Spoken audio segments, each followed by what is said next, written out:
Assalamualaikum warahmatullahi wabarakatuh. Perkenalkan, nama saya Komala Dewi Abbas, kelas C Pendidikan Geografi angkatan 2019. Baik, di sini saya akan mempresentasikan materi dari mata kuliah Geografi Kebencanaan.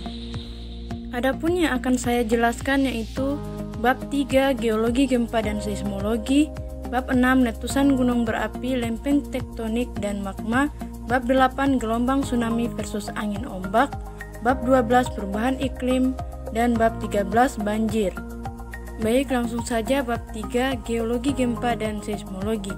Gempa bumi adalah gejala alamiah yang berupa goncangan atau getaran tanah yang ditimbulkan oleh adanya sumber-sumber getaran akibat terjadinya patahan atau sesar, akibat aktivitas tektonik, letusan gunung api akibat aktivitas vulkanik, hantaman benda langit misalnya meteor dan asteroid, dan bom akibat ulah manusia.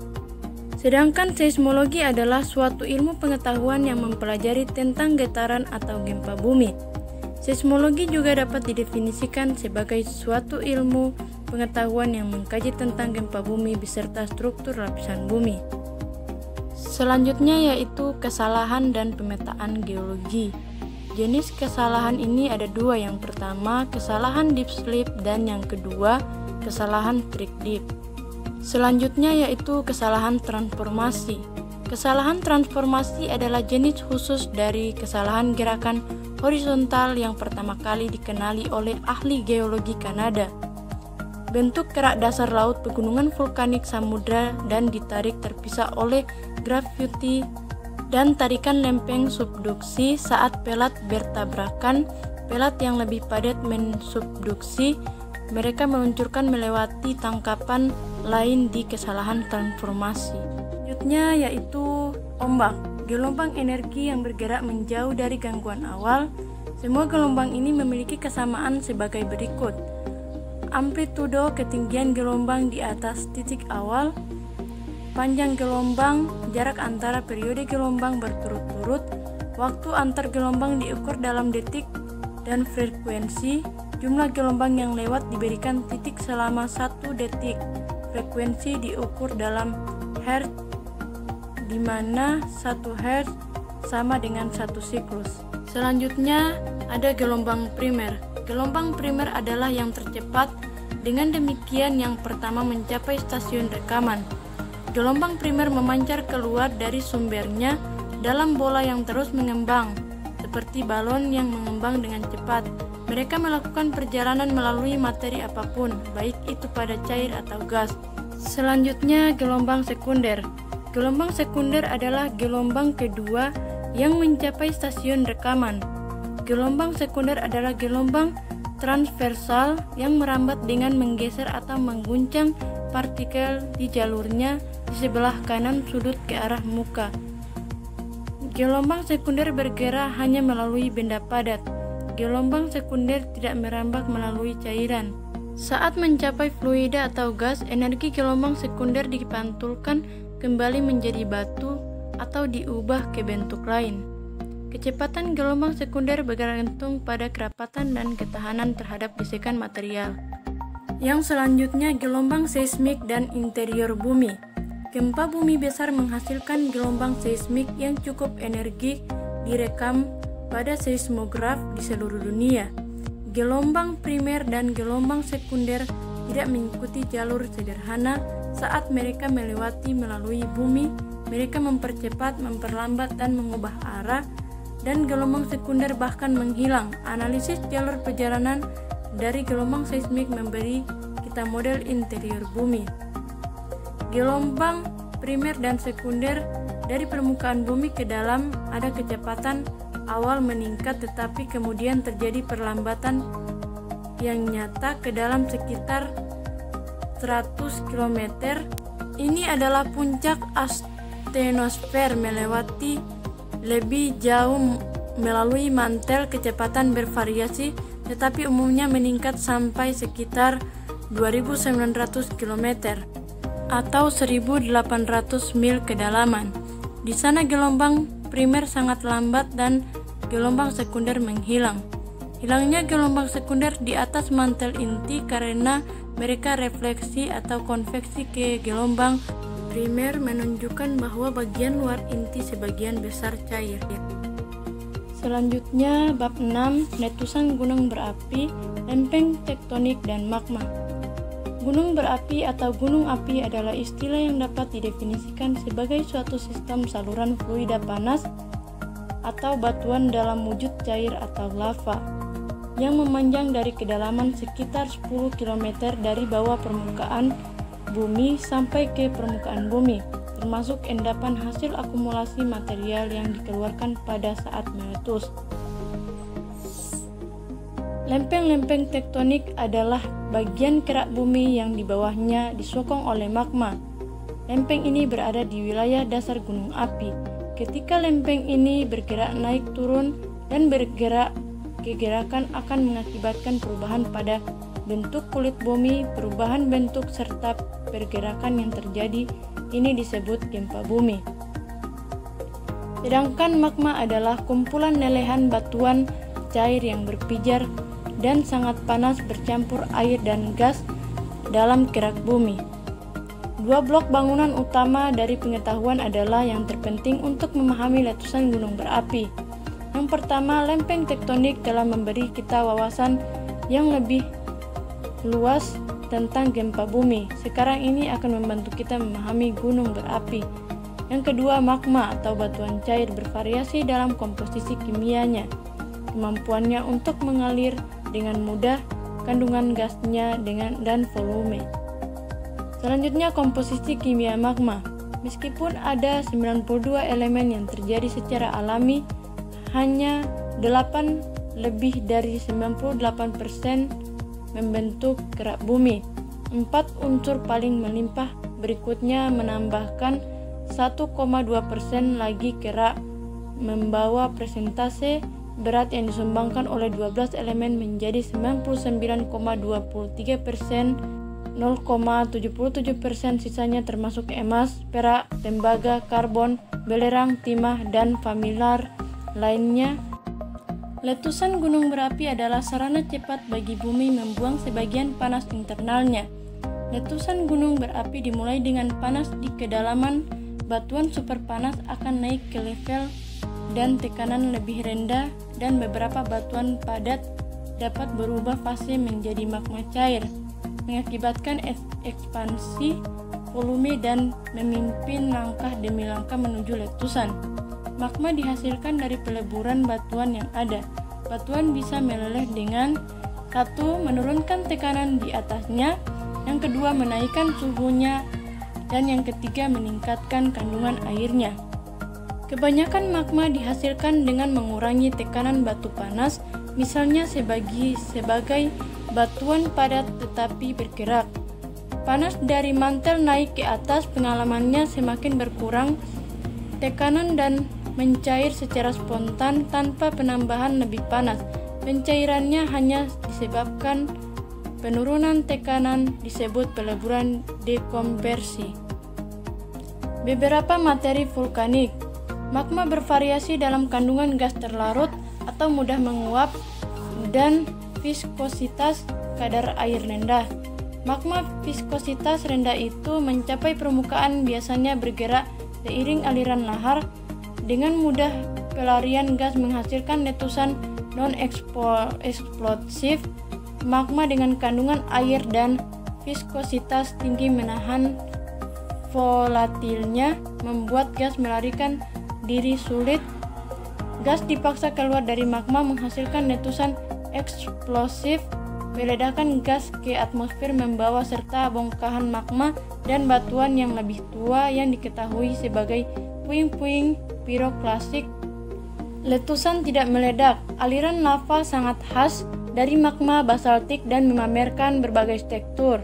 Lava yang sangat cair mungkin dingin dengan permukaan licin dan kasar yang disebut pahoe mengalir lebih lambat. Lahar yang lebih kental biasanya memiliki tekstur yang kasar dan seperti kotak. Letusan ledakan gas memecah batu dan merobek magma dan batuan tua menjadi puing-puing piroklasik dengan berbagai ukuran, dari debu hingga balok dan bom besar. Selanjutnya bab 8, gelombang tsunami versus angin ombak. Tsunami adalah gelombang air besar yang diakibatkan oleh gangguan di dasar laut, seperti gempa bumi. Gangguan ini membentuk gelombang yang menyebar ke segala arah dengan kecepatan gelombang mencapai 600-900 km per jam. Sedangkan ombak bukan mengirimkan air, melainkan energi yang melintasi lautan. Ombak paling sering disebabkan oleh angin. Gelombang yang digerakkan angin ini tercipta dari gesekan antara angin air dan permukaan laut. Gelombang dalam air. Tsunami bisa menjadi gelombang yang paling dahsyat dari semua gelombang, tapi asal dan perilaku mereka berbeda dari ombak yang biasa kita lihat di pantai atau tepi danau. Familiar gelombang disebabkan oleh angin yang bertiup di atas permukaan air. Ombak terbesar dan paling ditakuti sebagian besar berlalu tanpa disadari, melintasi laut lepas dan kemudian naik dan menghantam garis pantai dengan pukulan dahsyat. Negara dengan sejarah paling rinci dari gelombang pembunuh ini adalah Jepang, dan gelombang tersebut dikenal dengan kata Jepang tsunami, yang berarti su pelabuhan, dan nami yang berarti gelombang. Gelombang akibat angin. Gelombang mentransfer energi dari beberapa gangguan. Ombak bergerak melalui massa air, menyebabkan partikel air berputar masuk tempat mirip dengan jalur gelombang seismik. Tsunami versus gelombang akibat angin. Gelombang laut khas yang diciptakan oleh angin bervariasi ukurannya. Meskipun periode dan panjang gelombang yang ditiup angin bervariasi menurut badai dan musim, mereka sangat berbeda dengan tsunami. Gelombang yang tertiup angin naik saat mereka di dekat pantai, bergulung maju lari ke pantai selama beberapa detik lalu menarik diri. Gelombang yang tertiup angin tidak hanya datang dan pergi dengan cepat, tetapi aliran air naik dan mundur dibatasi ke pantai.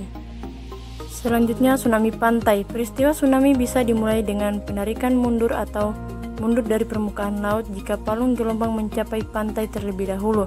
Penarikan dapat menyebabkan arus kuat yang menarik air laut, perahu dan perenang jarak jauh ke laut, atau puncak atau bagian depan gelombang tsunami mencapai lebih dulu. Kemudian gelombang air laut yang kuat menyerupai naik yang lebih cepat dengan lebih kuat dari pasang. Tsunami akibat gempa. Gerakan patahan dasar laut yang menimbulkan gempa bumi besar juga dapat menyebabkan tsunami yang dahsyat. Secara umum, untuk membuat tsunami, pergerakan sesar harus memiliki komponen vertikal, baik yang mengangkat atau menurunkan dasar laut, dan memiliki kekuatan gempa setidaknya 7,5 MW.